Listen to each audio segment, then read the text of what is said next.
Gaming in BS, episode 235, being recorded March 25th, 2019.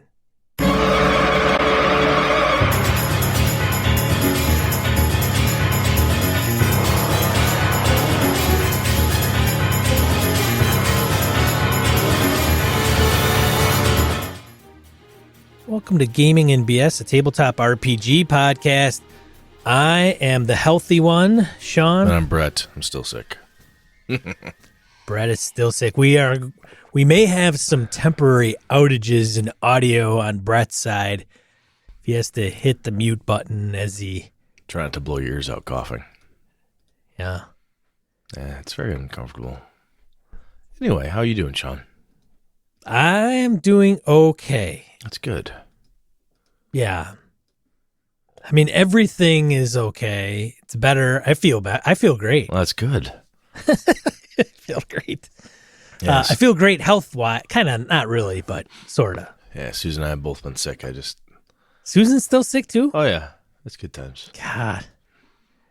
I would think with kids, man, you guys would have, like, immune systems. Yeah, normally she has the mommy immune system. Nothing knocks her down, but this has been really bad. And the kids seem fine, which is great. Right. Bastards. Right. Yeah. It's annoying. It must be. Being sick sucks. Well, hopefully next month you will not be sick. That would be nice. This is week 3. It'd be great if this went away. So do you typically have a time on it? Usually like, yep, set your watch to it. I'm going to be down for 2 months.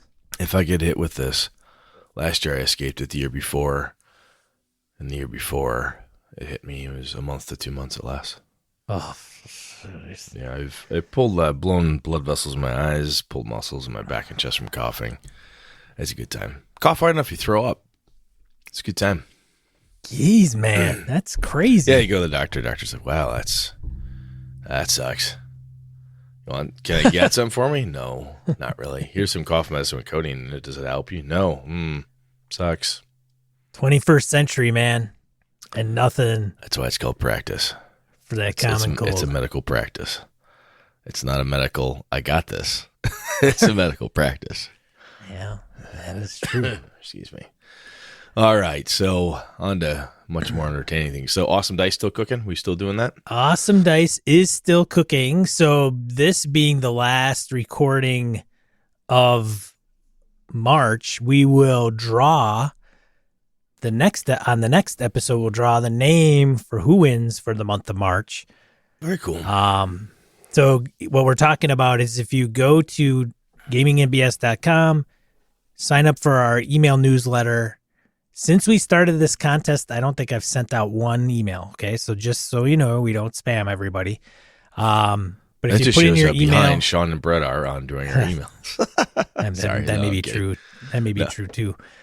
But if you sign up, you'll be automatically entered to win a set of dice from AwesomeDice.com. Shipping restrictions do apply. Otherwise, if you'd like to just go to their website and use the promo code GamingBS on any order over $10, you'll receive 15% off. So thanks to the Brandon man over at Awesome Dice for allowing that to happen.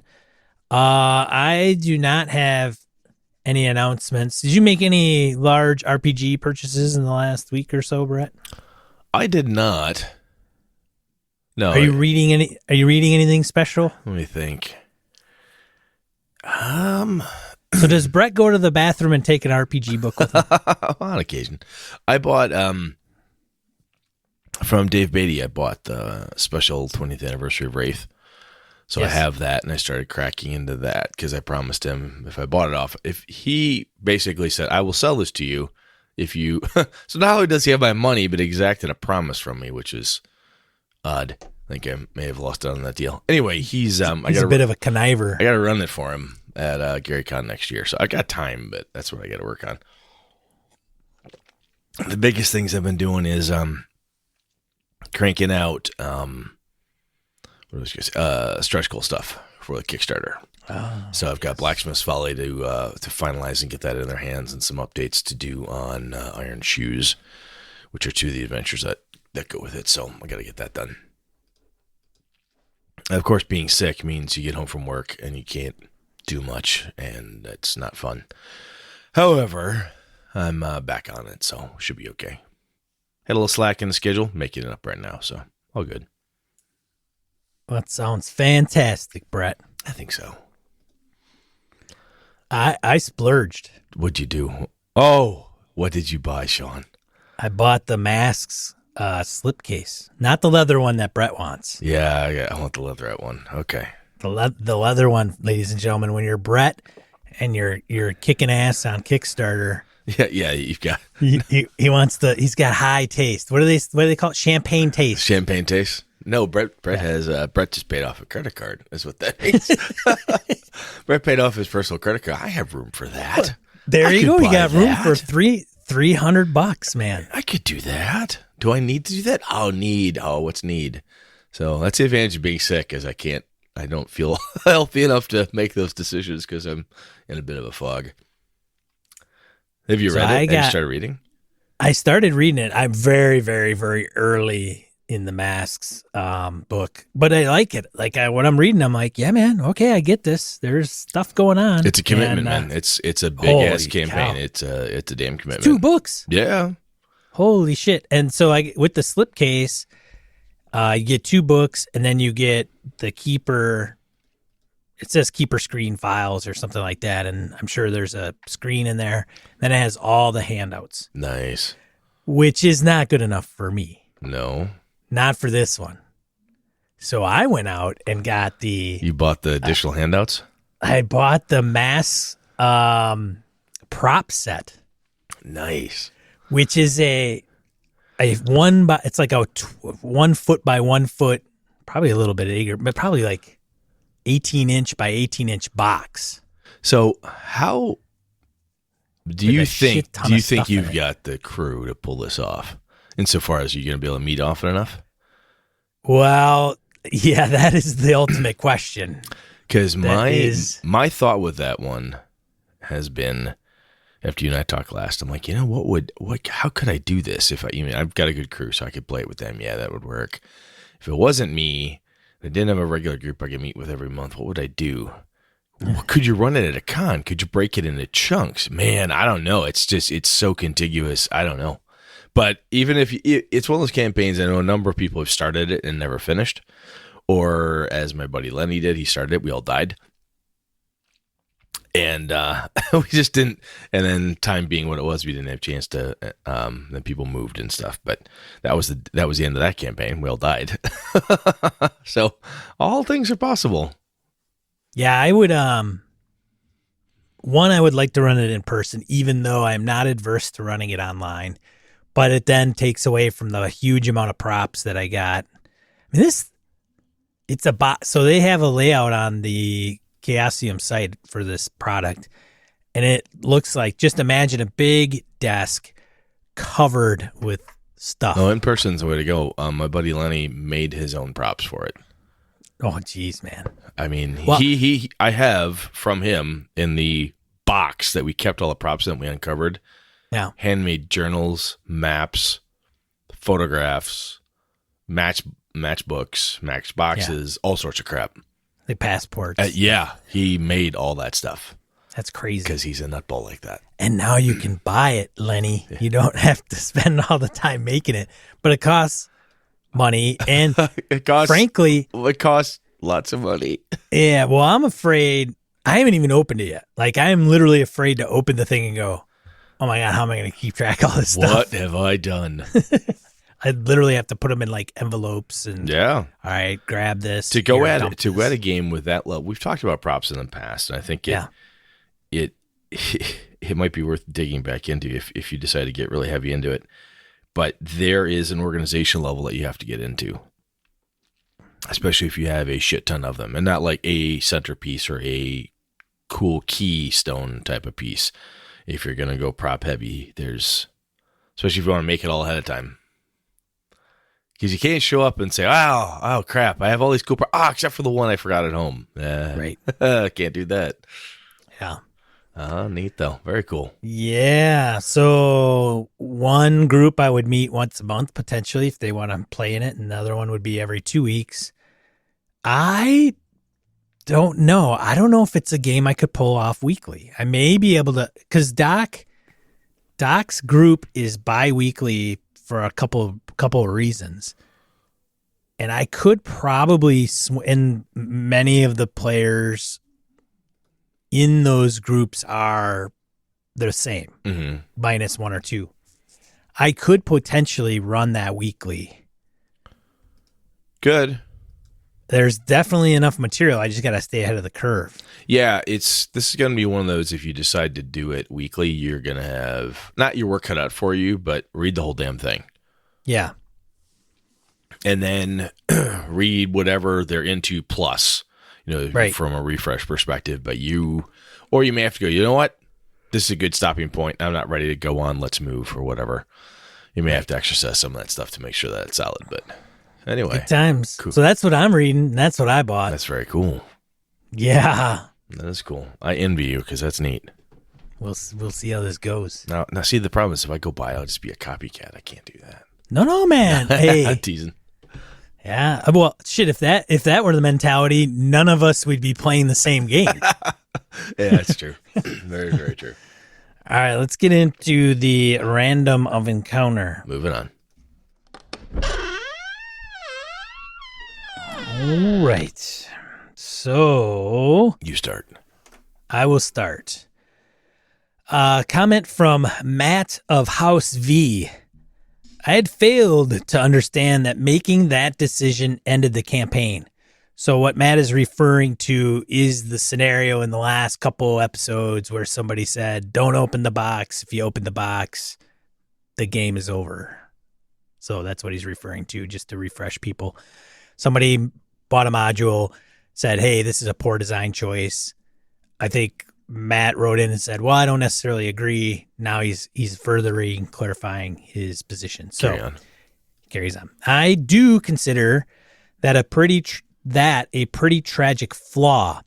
I was thinking the failure was that particular adventure / quest. In Shadowrun, an adventure or run is normally one session. A long one may span 2 to 3 sessions. I've had games where you can fit 2 runs into a 4-hour game session if the players perform particularly well. So failing one mission isn't a huge deal from the campaign's perspective, and you may still get a run in if you weren't too far into that run. If you run a full campaign, it's quite likely that the players will fail at least a few runs, as it's a pretty unforgiving world.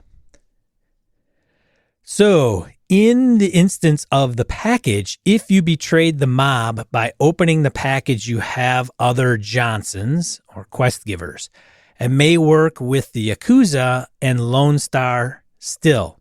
Some of the missions may be from the other side, offense instead of defense, etc., and set you up for more adversaries later on. If you work against the mob and continue to piss them off enough, they may even hire you into an ambush. Honestly, that would piss me off as a GM more than a player, though I think it'd be upsetting either way.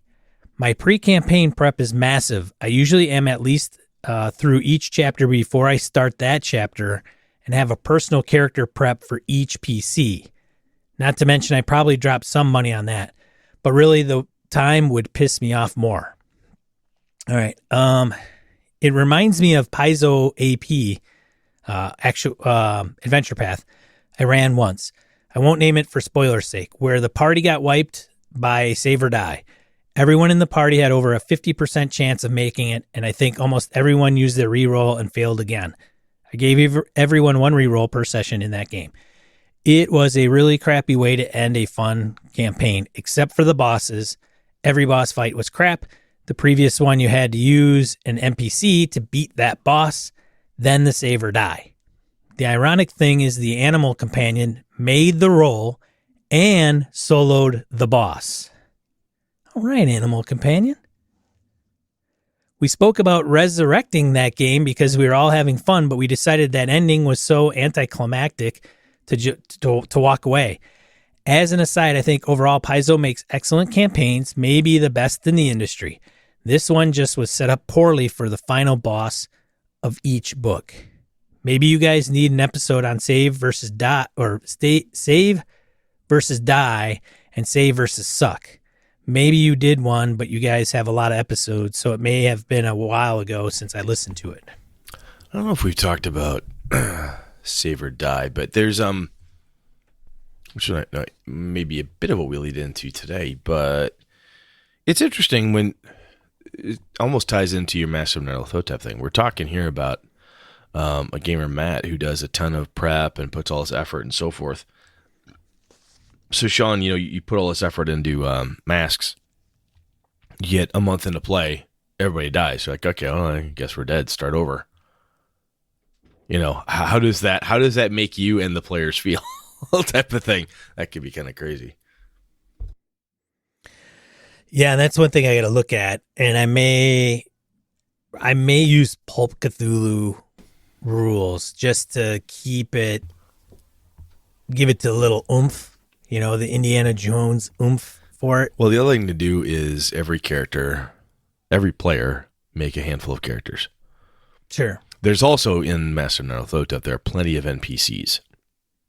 Sure. Yep. So that's the thing Lenny and I talked about. Had we at the time had the players who were moving and stuff had not happened, and we could have kept the group together, it would have been a case of, okay, which NPCs have we met that you can take over? Because the cool thing is the NPCs in that adventure, if I'm remembering correctly, are all tied enough to the plot that you could grab one of them and go. So that would be a really good way to go. So you don't like, oh, well, this is the third cousin of Brett's fifth character, who just so happened to yet again get a mystery note from his uncle. No. You don't have to do that. There's NPCs who are tight to it. So yeah, that may be a cool way to go. Yeah.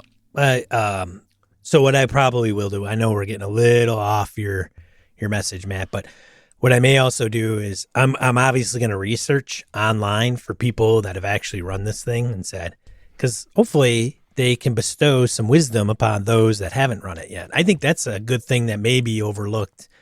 Not always, but if you're going to run a pre-published adventure, this is the message to anyone. If you're going to do that, go on a forum. So if it's something the Paizo put out, go there. I'll tell you, when Return to the Temple of Elemental Evil, Monty Cook's big monumental 301, when Lenny wanted to run that, he likes running really cool pre-published like that. That's exactly what he did. Monty Cook had a forum, this is back when he was living in Milwaukee, where people discussed it. And they told you basically on the forum, like, hey, fuck off if you're playing this, please don't. And he dug up tons of good ideas and stuff back and forth. He would say, hey, I want to do this, this being X. And people would say, hang on, if you do X, remember the knock-on effects are A, B, and C. If you're running it, blah, blah, blah. So it was a great place to discuss and pull ideas from. And then when we did crazy ass shit, he had a group you could go, what the fuck do I do? They just did crazy ass shit. So it was a good place to get support. That's a damn good idea. I'm glad you brought that up. Yep. Thanks, Matt, for commenting. As always, we appreciate every correspondence that you put out on the website. And if you'd like to respond to Matt directly, you can. We'll have a link in the show notes on where he commented on that episode and that specific. My wife just gave me some new cough medicine. God, that tastes like shit. Oh, you should see my wife.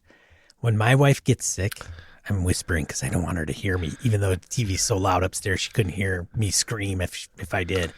She does the icky dance. Oh yeah. Like she like dreads it. She's like, oh, and I see her and she's just cringing. And then I don't know what. Just imagine a teenager about to sip their first shot of whiskey. I don't know what was in this shot glass she gave me, but this made NyQuil taste awesome. This was bad. I don't know what she might actually be trying to kill me. So Tam takes a drink and then her face gets all scrunched up. She doesn't do anything. And then she scrunches up her shoulders and puts her fists in front of her and she starts jumping around the kitchen. It kills me. She's like, and then after that, she's like, oh my God, you've got to video this. It is hilarious. All right. I mean, as she's dying from like sickness and taking this crappy cough medicine, but she cannot stand like cherry NyQuil or anything. God, I don't know what the fuck this was. This is gross. It's got a weird grapey type flavor too. Jesus, God. She's trying to kill me. All right, moving on. We got Sky of House Slayton emailed us. Hello, Beardo and Pomp. I think he's talking about us. Maybe. Growing your beard in, that's the deal. Yeah. First, let's talk about maps. I run in Roll20, and I like to use what Mike Shea calls abstract maps. The problem I have with gridded maps is my players get blinders and start playing battle chess, swinging out of role-playing mode to what is the most efficient way to kill those dudes. Example. Me. Okay, you guys, quick reminder, this map is just to give you a general idea of where everyone is. The distance on the map are going to be general. Feel free to offer additions like a crate or chandelier if you think it would be cool. 2 turns in, me massaging my temples. Brett, why are you still using the ruler? I think the biggest contributor to this is past GMs where exact distances were enforced at the expense of fun, and now they are worried. Now, I'm not saying to start playing a hold the stick story game, but instead of worrying about exact distances, etc., just make sure it makes sense, like Brett's encounter building guidelines, and communicate it. For example, he says, you can totally shoot across a ship, but the pirate captain is fighting Phytor and Clerica while the rigging is flopped around, so he would have 3/4 cover from all that. Next, regarding the GM as player. Depending on your history with the current GM, you should have a quick convo about what GME activities you would like/not like, not mind you contribute, or what you do not want to do. Perhaps you have encyclopedic knowledge of the rules. Hey, Brett, I know these rules like the back of my hand and want me to be the rules lawyer. Say you just need a break from being the driving force behind everything. So you say, Sean, I just want to be more passive this time. I'll still take hooks, and that makes sense, but I don't really want to be the party leader. Essentially, be the player you want in your game. You want Rainmaker players that aren't out of control? Do it. You want players to take hooks? Do it. You can see Sean sipping a little shy tea. Shy clip. A little shy clip there, sorry. Do it! Nice. I like that stuff. I'll use Brett in the ship as an example. Man, I'm an example now. Brett could have said, okay, I'll leave, but I'm really paranoid someone will take the ship. Can I booby trap it somehow so that it's defensible if someone tries to take off? This gives Sean a bunch of stuff to work with. He knows Brett is worried about someone stealing the ship, so that's a prod he can use. He also can disable the ship at any time before the players come back, and he can still say it'll take time to undo and then attack the party as they get the ship, as they get to the ship for a little fun encounter. Ultimately, use your GM brain as a player. How can I go along with this? Do what I want, but also give the GM some crazy shit to ramp up if they want to. Anyway, a lot of my GMing knowledge I got from your podcast, and who knows how badly that has hampered me. Well, the last bit says it all. I'll tell you what, though, man. Sky, you've got a very good point. I have it's kind of I've encountered a number of martial arts students over the years, and every once in a while you're like, man, you come from another school, huh? Yeah. You've been doing it for how long? Really? And that's what they taught you? Yeah, that's exactly what they taught me. Huh. Neat. How about you do it like this? Oh, wow, that's better. Yeah, because the other way is wrong. And yeah, yes, there are indeed some rights and wrongs and some of that stuff, folks. But anyway, it's interesting where, if as you can play with a group to your first thing about abstract maps versus exacts, and if that group had their ass beat by somebody who was like inchmongering the entire tactical map, that's how they learn to play, and that's what they're good at. It could take a while to break them off of that. It could take quite a while. But damn good points though on the GM as player. I like that stuff, Sky. Those are some good examples too, and point well taken around the ship component that I was a very obvious asshole about. I like that. And that's a piece that, as a player, saying, hey, it's not role-playing in character, but as character, saying, Sean, this is Brett talking as player, my character does not want to leave the ship because he's afraid X will happen. Ha ha ha, Brett, how do you know I'll do that? Well, I'm pretty sure you're going to do it, but that said, I don't want to sit on my ass here and be a dick about it. So how about I try to booby trap the ship in some way? Can I make a die roll? Can I do something? Use some of my incredibly awesome kick-ass Star Wars, space Google skills to figure out how to get this thing locked down? Sure, give me a die roll. Sounds good. Off you go. And then I've done the best I can, and we can move on from there.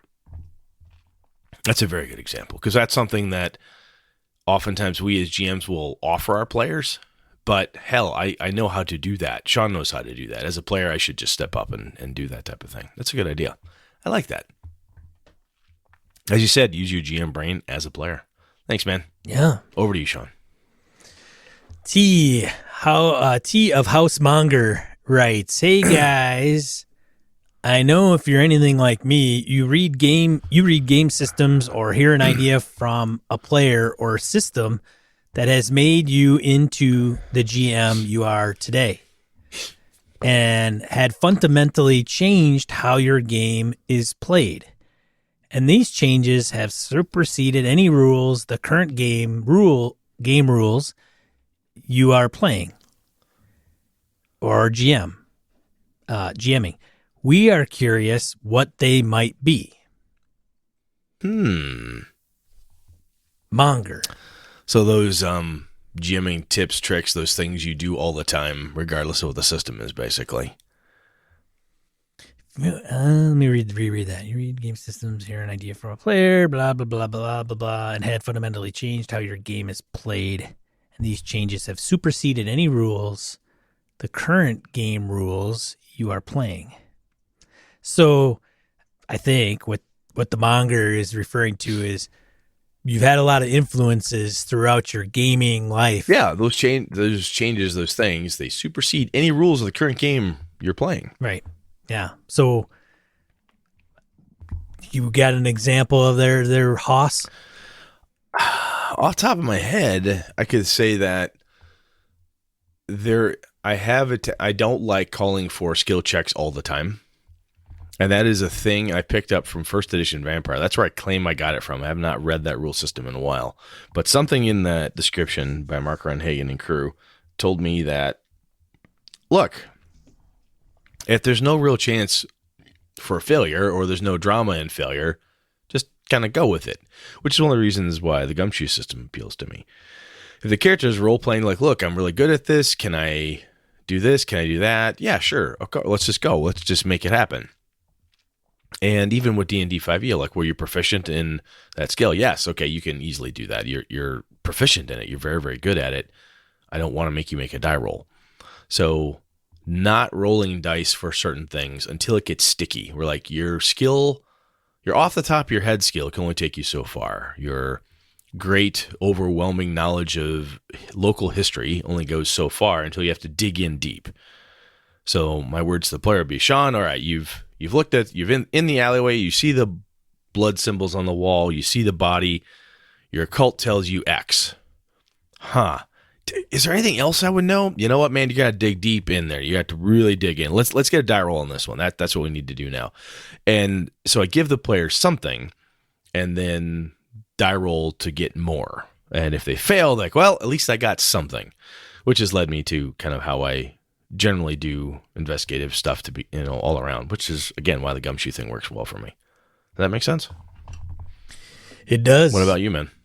I have not really gone beyond and above the rules other than a calling here or there. I haven't really taken anything that would supersede an existing rule set. Now, I would go along with Brett and say I am probably wanting to be less skilly checky. Yeah. Like I think it can be overused. Give me a skill check. Give me a check. Give me a check. Give me a check. Give me a check. Can you give me a check? Give me a roll. What'd you roll? Well, that depends on what you check, what your roll is, and it's like. It can be okay, but overdone, which is one of the reasons why I talked about this. We're running for kids. I want to try this thing. Okay. You can do, yeah. Okay. Give me, it's crazy. It's wacky. Give me a try. But otherwise, if you're searching, I don't always make you do a search check type of thing. Just kind of go with it. You tell me what it is you're trying to do. I'm searching the room. Great. Here's what you find. Like, where are you searching? I'm searching. And then that goes back to more of a, old school approach where it's like, where are you searching? Well, what's in the room? A bed, a desk, a nightstand. Great. I go over to the desk. I pull out all the drawers, look for false drawers, look behind the drawers. One is locked. Great. I unlock it. Great. Okay, this is what you Or find. they search through it. And no skill check. Like, yeah, you don't find much of anything. You do. Really? That's it? There's nothing here? Well, if you want to really spend some time, give me a roll. Well, that's true. It's a way to use. But again, that's a piece that's kind of superseded the current rule. If the rule is, look, they make a roll. If they fail, they're fucked. Or they get 3 chances or whatever. Yeah. There you go, Monger. Cool. Oh, good Lord. I'm going to have you read the next one, too. Go. Okay. Corey Welch writes us about Call of Cthulhu 7th edition. Corey of House Welch, I should say. Hi, guys. Hey, Sean. Wow. I can't say enough thanks for how much you're promoting our game. It's just an incredible scenario. We are stoked to share the experience with as many people as possible. So, refresher, Corey headed up the Great Race, Gatsby and the Great Race scenario, multi-table, 30-person event. He's done it at Gamehole Con, Gary Con. Moving on. We're all incredibly happy to hear what a great time you had, and I am personally humbled that we've encouraged you to buy the books of such a great product. I'll keep you in the loop to run.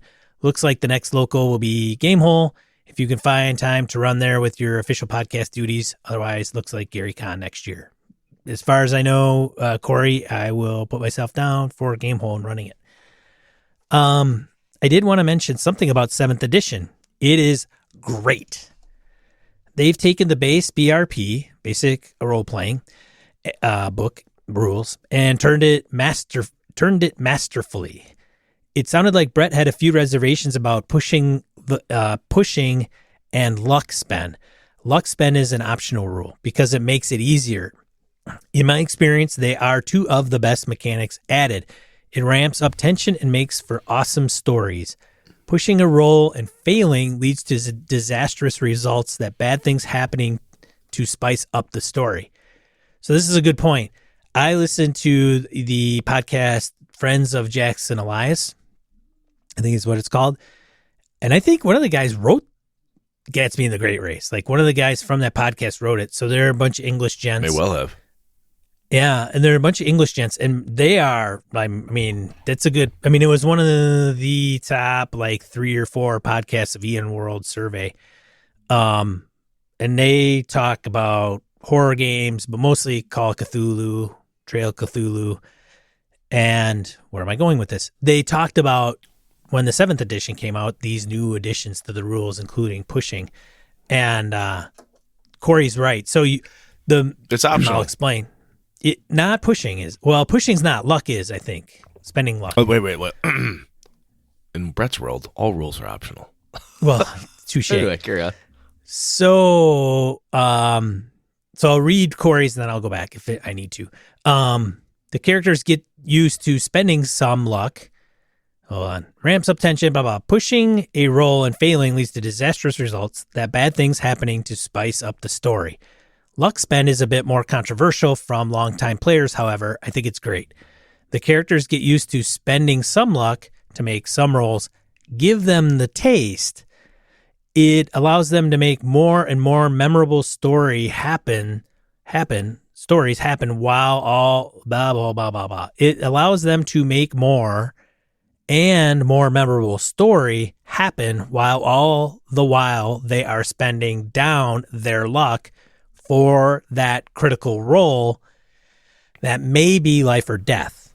And so massive tension or unlikely rolls and great story just grows organically in the process. You'll end up with a gorgeous narrative of how great the investigator got out of a pinch or a rending end to make everybody cringe and cheer at their collective story direction. What all the best horror movies are made of. It is a blast. You can't even, you want even more challenge? Put them in further situations that will drain their luck. Great story continues as the back towards the blackest abyss or amazing feats of survival per the dice. So pushing is you do a skill check, okay, and you do not succeed. You can push that skill check, but if you push it, if you push it and you fail, something really, really bad happens. Yeah. That's the whole premise, and it drives the story. So one example would be the door's locked. I pick it. You fail. Great. I'm going to push it. How are you going to push it? Okay, just so you know, if you do fail this time, the door's locked. You're not going to be able to get out of the room without some other help. You hear scratching Gumshoe's very in the similar. walls. This is a way to give people a limited resource that you husband, and that if you burn it up, it's always very compelling at the beginning when you see a big fat number of however many points you have in something. Well, I'll spend a few. I'll spend one. I'll spend one. I'll spend one. Yeah. Halfway through the campaign, you're like, son of a bitch, I'm down to 2. Yeah. That's for luck. Yeah. I'm just saying that plus plus pushing stuff, and I want to make it happen. No, I like that. That's good stuff. Yeah. Pushing is not points. I know. I'm just saying it's similar in some aspects. I like the idea. Cool. Another great mechanic is levels of success and how they interact. It makes things a lot cleaner and easier to run than thinking about plus or minus percentages. And roll and miss done combat is a thing of the past with opposed roll combat mechanic, which is great for efficiency, description, and combat satisfaction. It is more narratively run, so your scenes encourage player imagination instead of only a die roll. And once again, great tension in the process. I can't say enough about 7th edition. It's worth playing a game with somebody to see the mechanics in play. They really did Call Cthulhu right in 7th. You could still get the ultimate horror. It just beautifully grows incredible story on the way. It would be an honor to have either of you at my table, so I hope to see you at the cons. Thanks. Cool. Very, very cool. Yeah, it is cool. I don't have the key. Do I have the Keeper's book? I've got one of the Call of Cthulhu books. The purple one, right? The blue one. I don't know. Whatever it is, it's over on my shelf over there. I just haven't cracked it yet. It was a gift. It was a gift from Kevin. I've got it. I just need to read it. Thanks, Corey. Hey, man, you don't have to sell me, dude.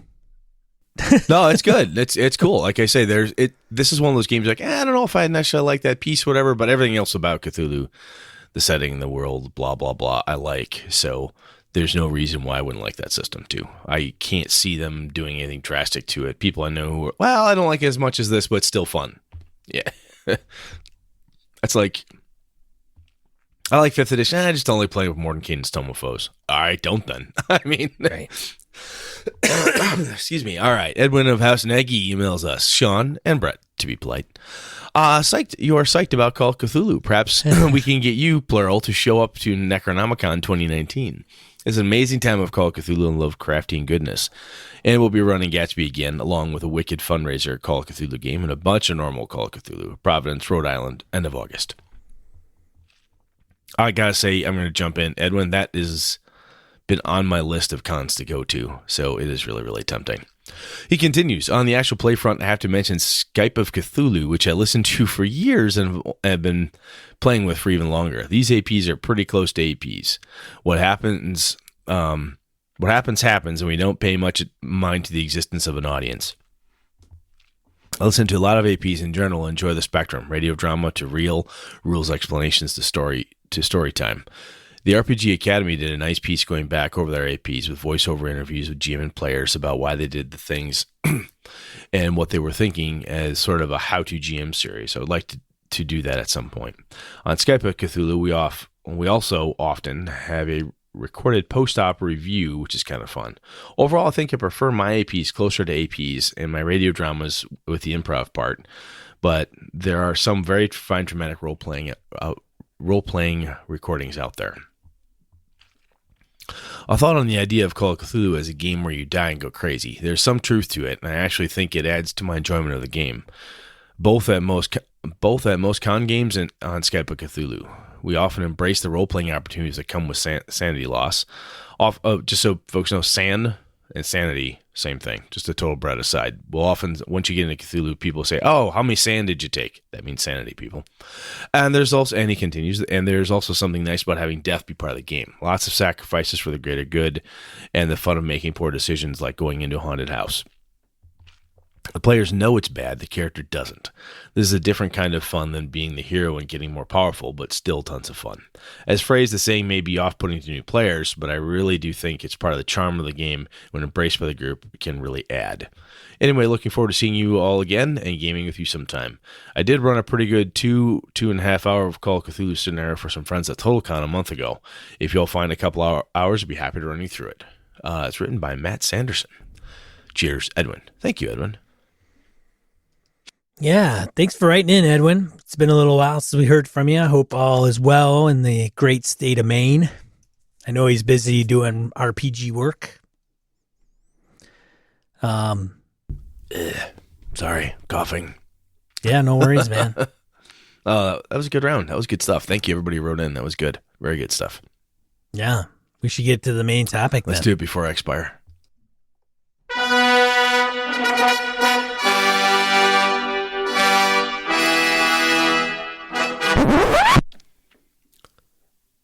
You ready, Sean? I'm ready, bro. All right. Let's talk Total Party Kill, TPK. Uh-oh. TPK. Yeah. So TPK, lovingly, stands for Total Party Kill, which means everybody in the group dies.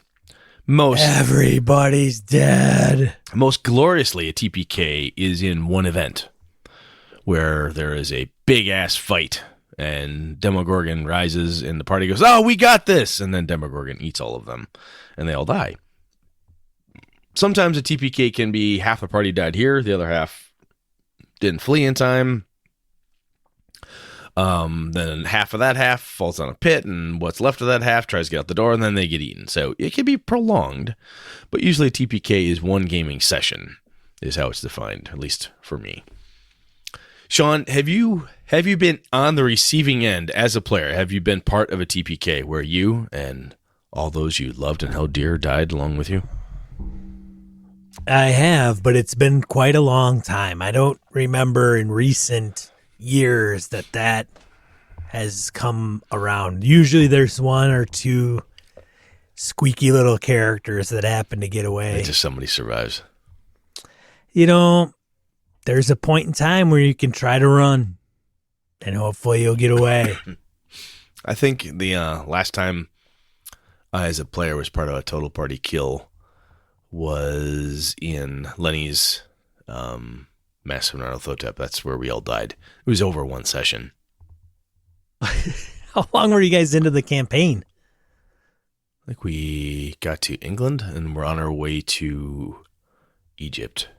Some of us died in Egypt, or along that session. Yeah, it wasn't. I don't know. I have no idea where. I've never read it, so I can't say. Oh, we were halfway through, or we were this. Well, I mean, how many sessions did you play before everybody? Half dozen. Dead?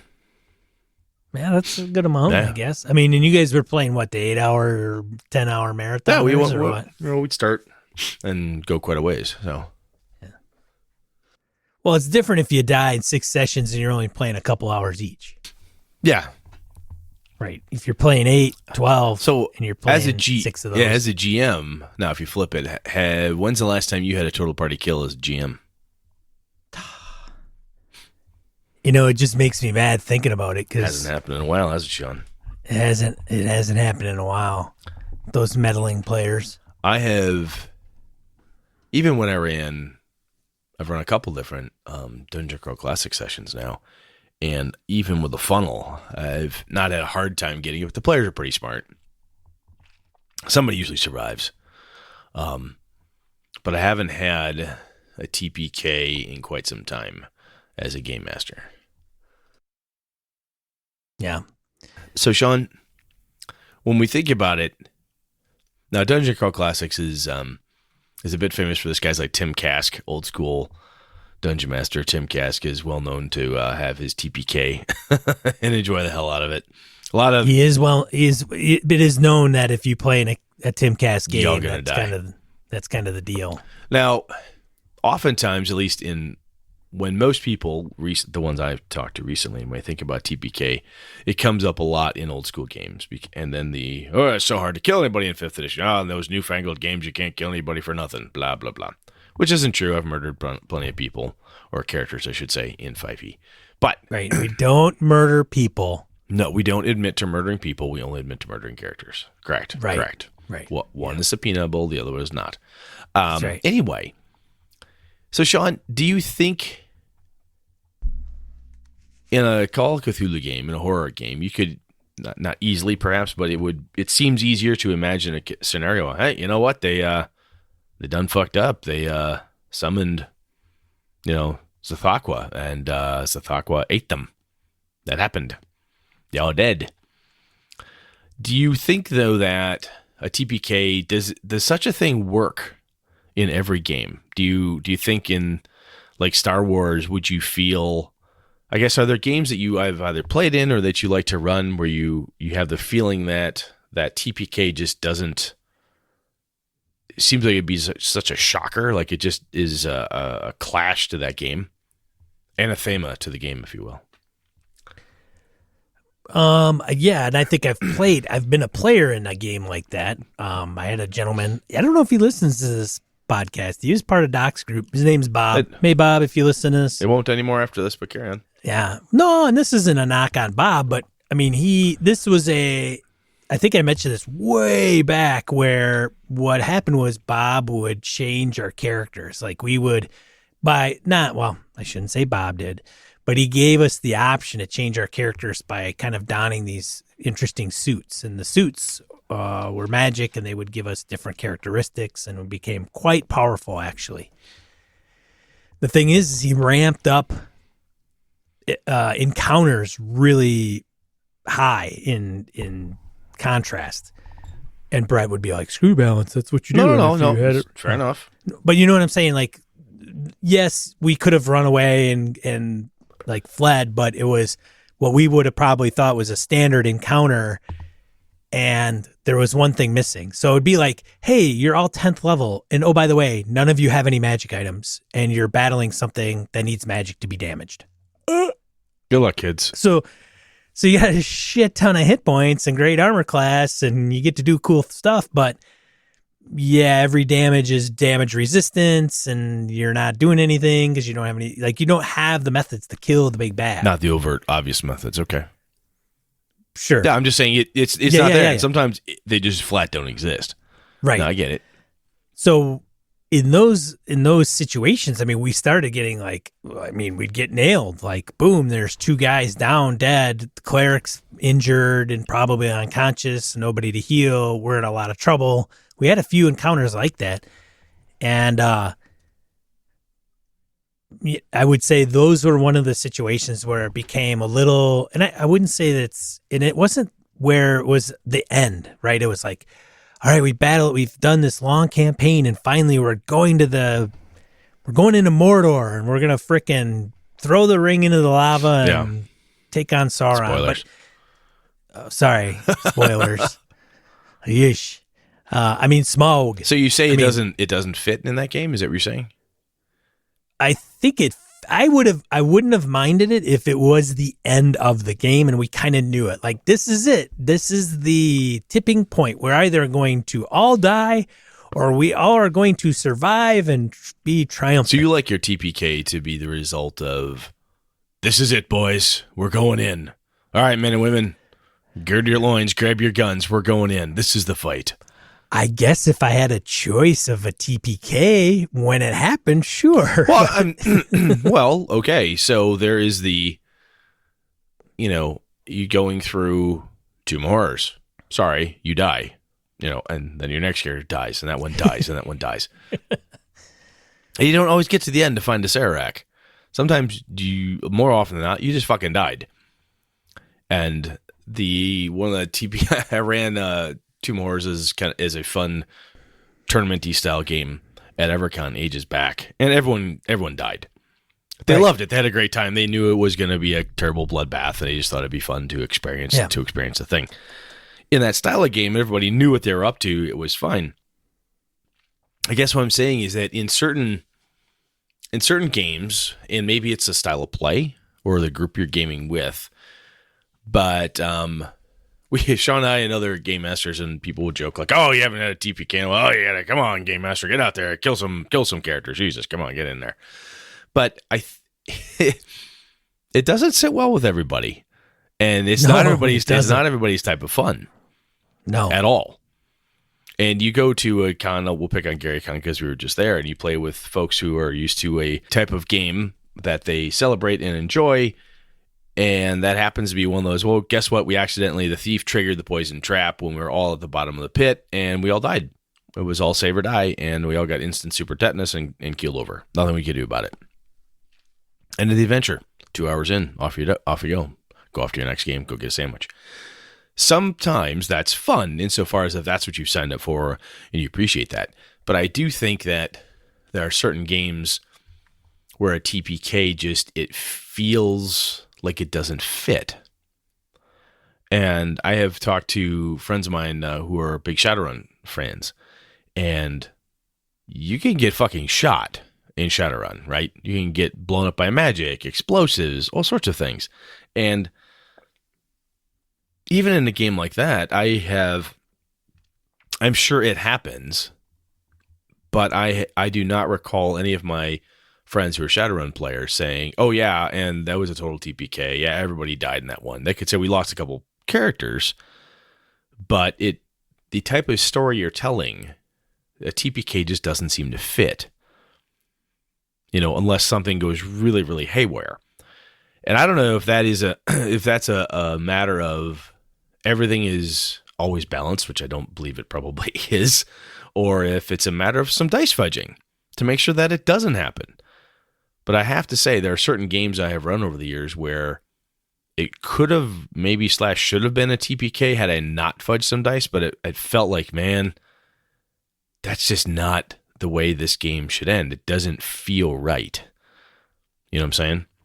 Yeah. And sometimes the thing for me is it different? Maybe I'm just asking these questions because I don't necessarily know offhand. But Sean, do you think a TPK has a different feel or a vibe if it's the PCs cause it? PCs are doing PC stuff.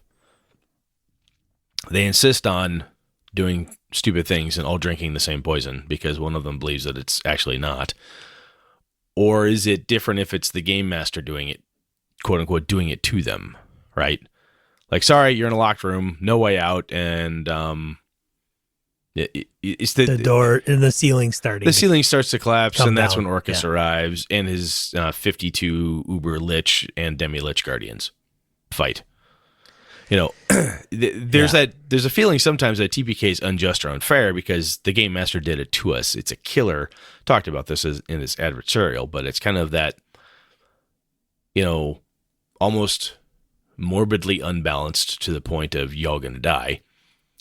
So Sean, what do you think? Is it more acceptable if it's the players do stupid shit and they all die because of it, than if the game master, quote unquote, does it to them? What do you think?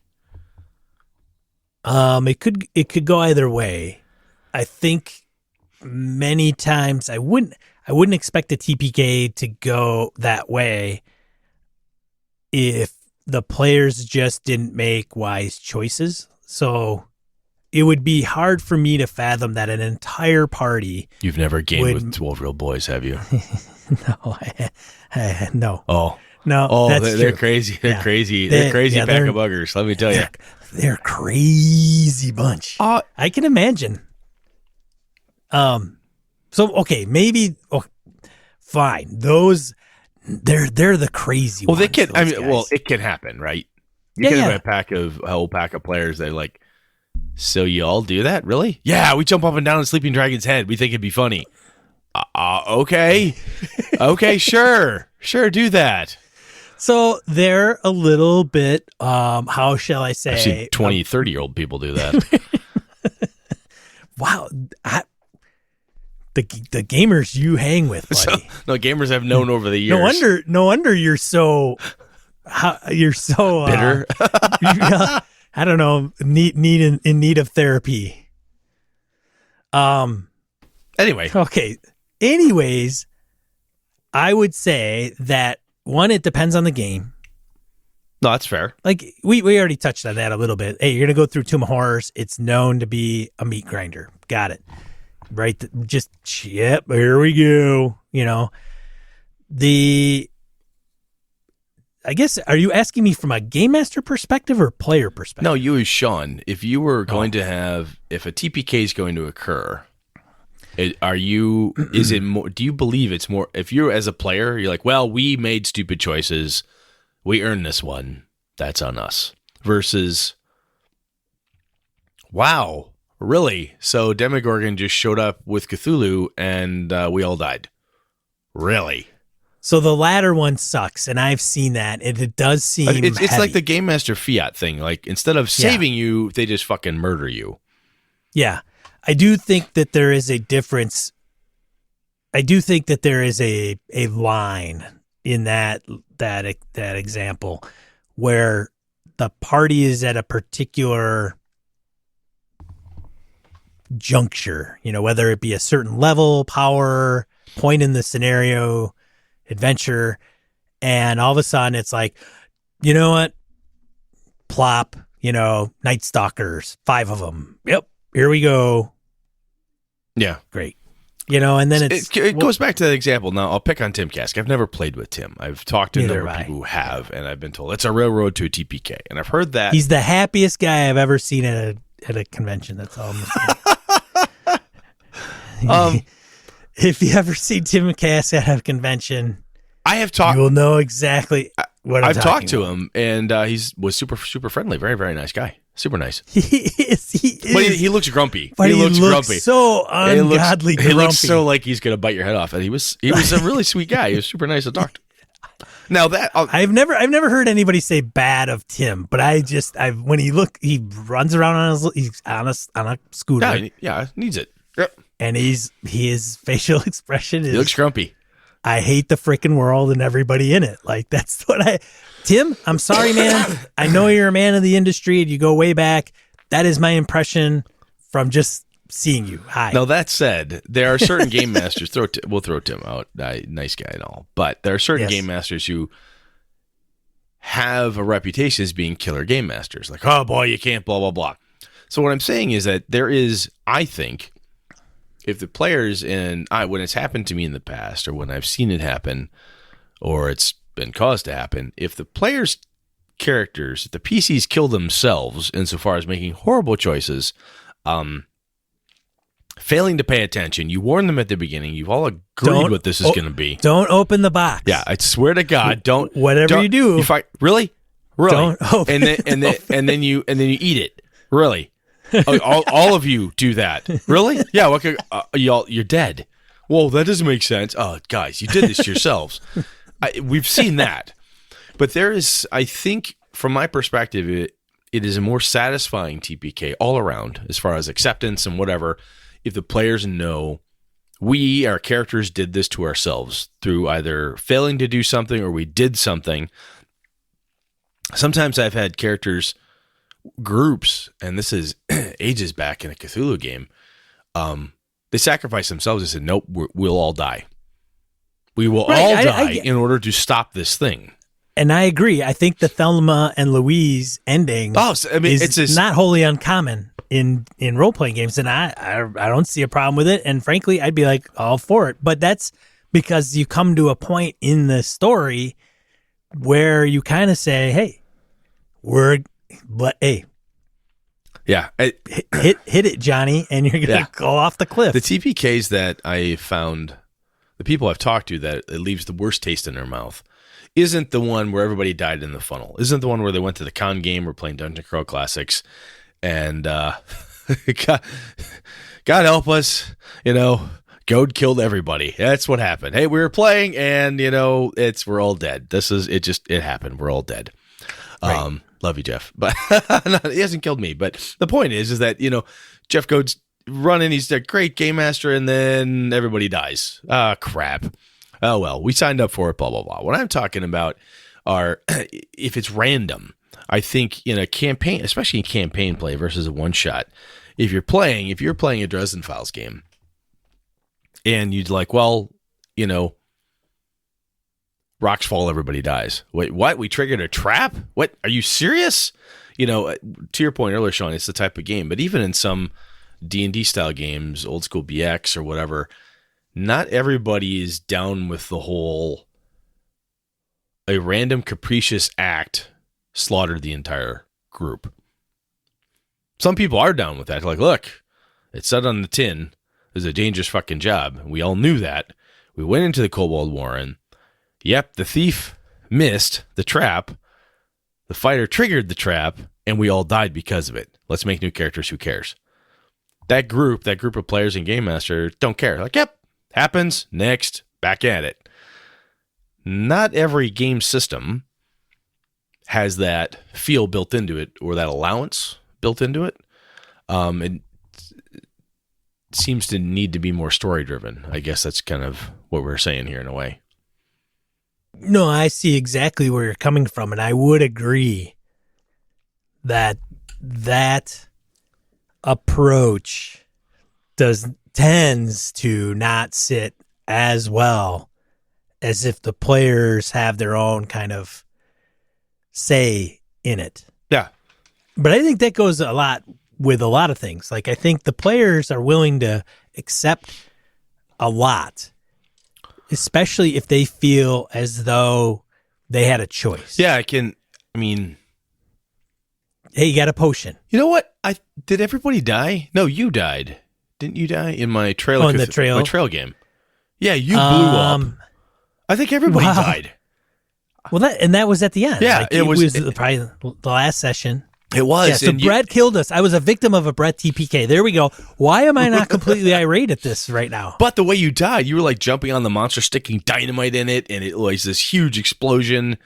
It was crazy. It was a sacrifice moment where it was, we have to stop the beast, and we did the thing. It was all part of it. It was like, yep, makes sense. We're going to do this. Balance of the world was probably a little bit at hand. That's the thing you have to worry about. Yeah. Right. I think it speaks to me as a player, my own character, my personal character. Hey, are you just going to sit around and watch the world burn? Or are you going to get up and do something about it?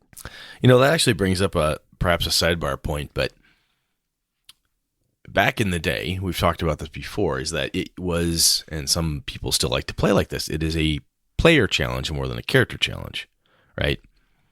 A player knew that before you go in the dungeon, you buy the 10-foot pole, the 1-pound bag of flour to try to find invisible creatures, the marbles to try to check for sloping passages. You did all that stuff. The players were the one that said, that's a troll. I know what that is. And all characters looked at Sean and Brett and said, those guys have played before. Thank God they're here. The player versus character knowledge wasn't always as big a thing. There were challenges for the player. The character was just a vehicle in which you were able to interact with the world, but you as the player were being challenged. And not everybody did that even back then, but it's a style of play that some people still enjoy. Different times. Yeah, and some people still enjoy it now. Indeed. And I think that one of the secrets kind of the TPK is the buy-in, right? At the beginning, like the Tomb of Horrors. Like, look, y'all, that is a son of a bitch. Y'all gonna die. Right? It's probably gonna happen. It's brutal. This is how we're gonna play. Or, hey, we're gonna play this Cthulhu game. Everybody could go insane and die. We're gonna play this Dresden's File game. There's a chance you could die. I'm gonna tell you right now, this game has a potential, has a body count to it. We're going to play this game, this Dungeon World game. We're going to play this other game. We're going to play Shadowrun. If you do something stupid and you all get gunned down in my Shadowrun campaign, you're all dead. That's possible. So I think that buy-in or understanding up front and reminding, I think when you tell the players, you tell the group, hey, this is what we're in for, to say, well, boy, you guys got lucky because remember I said, y'all could die. Oh, yeah, that's right. Jesus, that's right. Sean did say that we could all die. Yeah, that's right. Oh, Ange said we could all die too. Oh, geez, we got to be careful. Reminding, not always through violence, but just a verbal reminder. And I think the other piece is that I believe that a TPK is much more acceptable if the players are the ones that sign up for it. Like, look, our characters have agreed that this is what's going to happen. And when you look at them and say, do you run? We can't run. We got to hold the line. Yeah, but no, we were here to save this person and get them back across. They're on the boat. They're going across the river. If we move from this spot, the enemy takes them. We can't do it. We got to hold the line. You realize you're all going to die. Yep, we're all going to die. Eileen, yep. Ange, yep. Sean, All right, guess we're all going to die. And that's how it ends. And I think if it's a PC's doing it to themselves, it's can be very dramatic. And if it's even if it's a quote unquote a random TPK in an old school dungeon, it's still because the PC screwed something up. There's an agreement that, hey, we're rolling all our dice in the open. The thief failed the check. I stepped on the thing. We all thought it was a good idea that the dwarf stick his head in that open mouth on the wall. We all thought it was a good idea that the halfling pulled a lever, and we all died. Hey, we all agreed. It's a thing. It happened. Well, that's the trick. Yeah, we all got to agree. That everybody agreed. Like, look, don't pull that freaking lever. No, I think we should. No, don't you freaking pull that well. Don't pull it. Yeah. Don't pull it.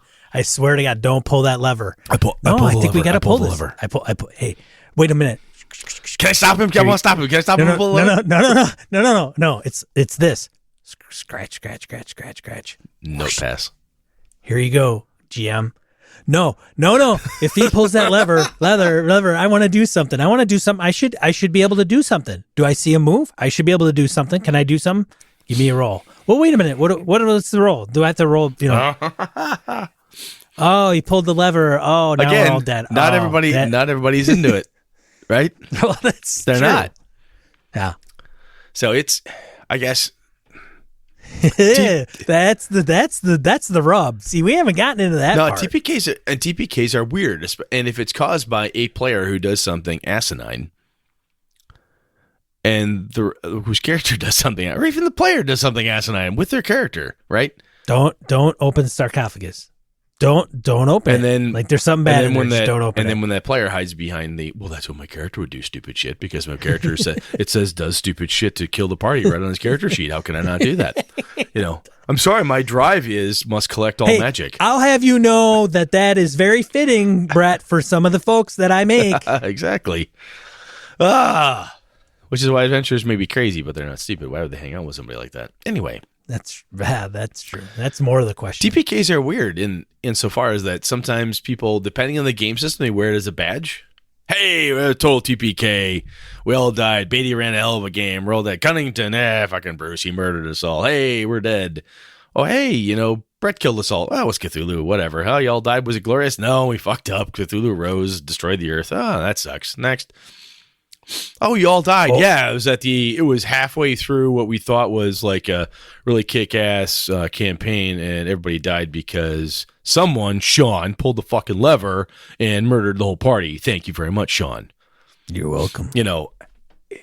There can be hard feelings. Depending how it goes down, there can be some pretty serious hard feelings when it comes to it. But you know what? No matter what it is, no matter what happens, no matter what those feelings are, there's a story behind it. That's true. There are. There's always a story.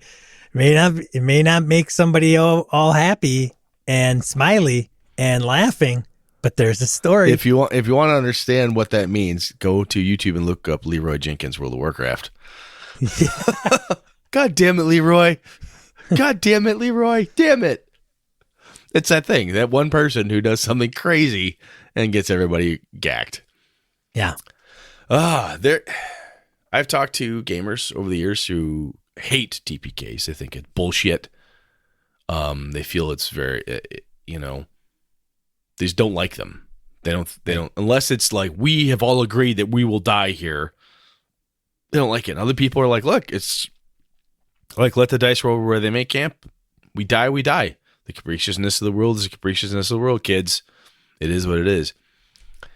And I also think it's very fair to say you could be in a gaming group where some of you are in one camp, some are in the other, and some are going to be in the it depends camp. Like, I'm fine with that if we're playing BX. I'm not so fine with that if I'm playing, Fate. I'm not fine with that at all if I'm playing Amber. And I'm really not fine with that if we're playing, Dresden Files. No. People are going to be different about it.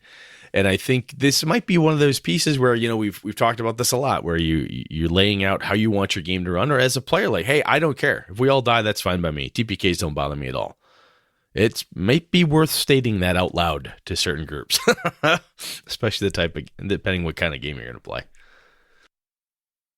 Gotta know. Yeah, you gotta know kind of what the cards you're playing with before you place a bet. Yeah, because the time you want to find the time you don't want to find out is I'm gonna pull the lever, dude. What if you kill us all? Well, I don't care. We'll just make new characters. Whoa, hold on. We are level 10, asshole. We are not just making new characters right now. Yeah, no, it's fine. I'll just make a new character. I'll pull the lever anyway. No, stop.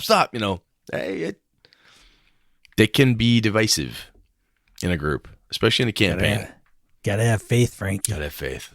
All right, I think that's enough. We beat that sucker around a little bit. Let us know about your awesome thoughts on TPK. Yeah, I'm sure we touched on something that struck a chord with you. Do you hate it? You like it? It depends for you, and so on. How have you implemented it? All your thoughts and smartness on TPK. Lay it on us. Lay it on us as we go into the roll of die. All right, so I've got one this week. I forgot to put one in. You had one? Yeah, Angela Murray is got. Good Lord, has been promoted within the Gnome Stew ranks. She is now she's now one of the chief head gnomies. So chief head gnome. Yeah, she's doing really well. What is that? What do you get? I think she gets twice her normal 0 pay. Sweet. Hey, good on Angela. Yeah, no, she the Gnome Stew crew put it out there. I will find a link and put it in the show notes. But congratulations, Ange. Crack a whip over there. Absolutely, kick some ass. Yeah, for sure. Get that Jared Rasher writing some shit over there. Over to you. All right, Critical Core Kickstarter. Matt Mercer tweeted this, actually. He's like, hey, this is a Kickstarter I support. I'm like, what's this all about? So I imagine he got a few people's attentions because it's funded for sure. I think it was like 48K target. And it's over 100. It's like 107,000 now. It's the tabletop game that helps kids on the autism spectrum build confidence and social skills one dragon at a time. So when you hear this, you have until April 26th to kick in some funds if you'd like. So there's still about 30 days left as of this recording. You don't have to have kids on, and you don't have to have autism or have kids with autism to appreciate the game. But I would certainly take a look. It looks pretty interesting and obviously a good cause. And I believe the funds are going towards obviously making of the game, but I think they're a nonprofit. Oh, that's very cool. Yeah.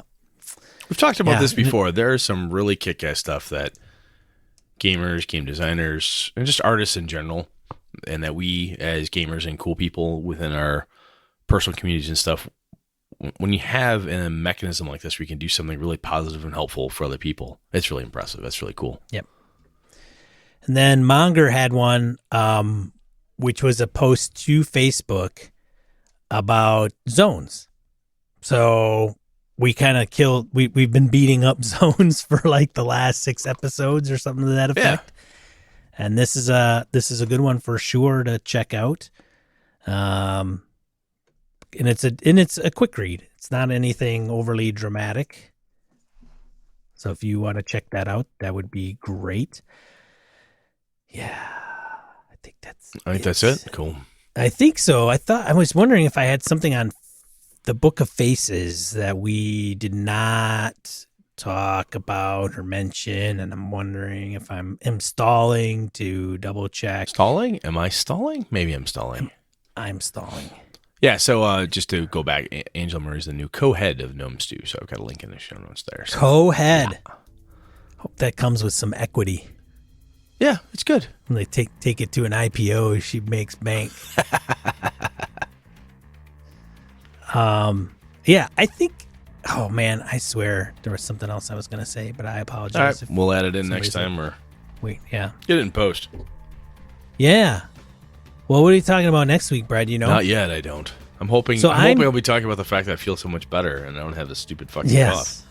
So I'm talking with Victor tomorrow night, just me personally. He awesome. and I are grabbing a beer. Victor, for those of you who don't know, we're talking Empire of the Petal Throne, Taco Mel.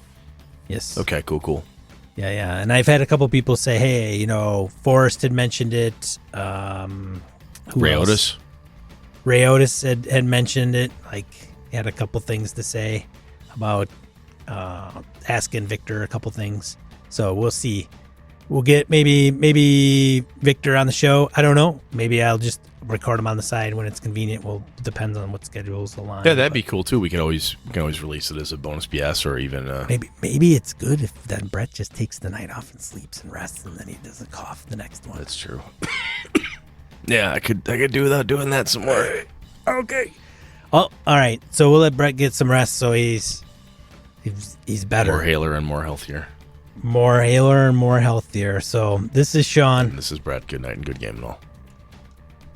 This episode of Gaming and BS brought to you with the help from the following BSers. Hawk Sparrow, Andy Hall, Corey Wynn, Graham Miner, Larry Hout, Mark Tasaka, Pure Mongrel, C.W. Mellencamp, Chris Steele, Ron Bishop, Thomas Hook, Wayne Humfleet, Craig, Brandon Barnes, Laramie Wall, Dan LaValle, Jason Hobbs, Sky, Roger Braslett, John Hammersley, Old School DM, Perry Besor, Michael Dinos, Jim Fitzpatrick, Christopher Gray, Bruce Cunnington, John Coward, Corey Gonzalez, Eileen Barnes, Robert Nemeth, Maurice, Niall Diamond, Angus, Howard Bishop, Stefan Dragonspawn, Mark Anthony Benedetti, Eric Salzwedel, Trevor Davis, The Closet Gamer, Jeff Goad, Aaron Coleman, Ray Otis, Chad Glayman, Finolf, Marco Froelich, Lord Tentacle, Joe Swick, Curtis Takahashi, Josh Wallace, Kevin Lovecraft, Andy Olson, and Tony Sugarloaf Baker.